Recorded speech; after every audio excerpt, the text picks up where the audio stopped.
ঘরে বসেই কোনো যন্ত্রপাতি ছাড়া একটা দারুণ ওয়ার্কআউট করা যায়। চলুন সেটাই দেখি। এই রুটিনটা কিন্তু মাত্র 4টা সার্কিটে ভাগ করা, খুবই সহজ। আর সবথেকে বড় কথা, পুরোটা শেষ করতে সময় লাগবে মাত্র 20 মিনিট। অনেকেরই তো জিমে যাওয়ার সময় হয় না, তাদের জন্য এটা একটা দারুণ সমাধান।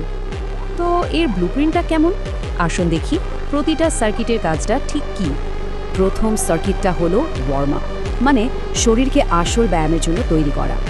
এতে আছে আর্ম সুইং, জাম্পিং জ্যাকের মতো মুভস যা হার্ট রেট বাড়িয়ে দেয়। এখানে ফোকাসটা হলো মাসল মাইন্ড কানেকশন, মানে যে পেশিতে কাজ হচ্ছে সেটা ফিল করা। আচ্ছা, এবার আসা যাক দ্বিতীয় সার্কিটে। এটা হলো শক্তি বাড়ানোর জন্য।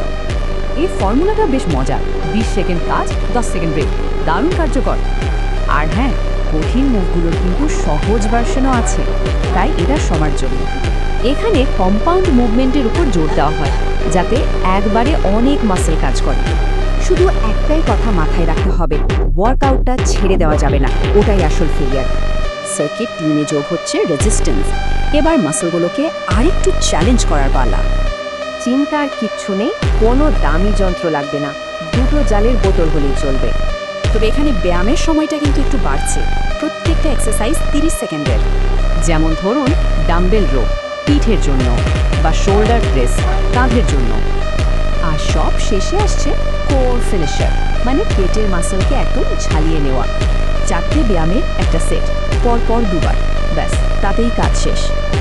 এই মুভগুলো পেটের সব মাসল, মানে আপার অ্যাবস, অবলিক্স, সব কিছুর উপর কাজ করে। কিন্তু শুধু মাসল বানানো বা ফ্যাট কমানোই কি সব? এর আসল লাভটা কি? এর আসল ফায়দাটা পাওয়া যায় সারা দিন, এনার্জি বাড়ে, মন ভালো থাকে। একবার ভাবুন তো, রোজ মাত্র 20 মিনিট সময় দিলে জীবনে কত বড় একটা পরিবর্তন আসতে পারে।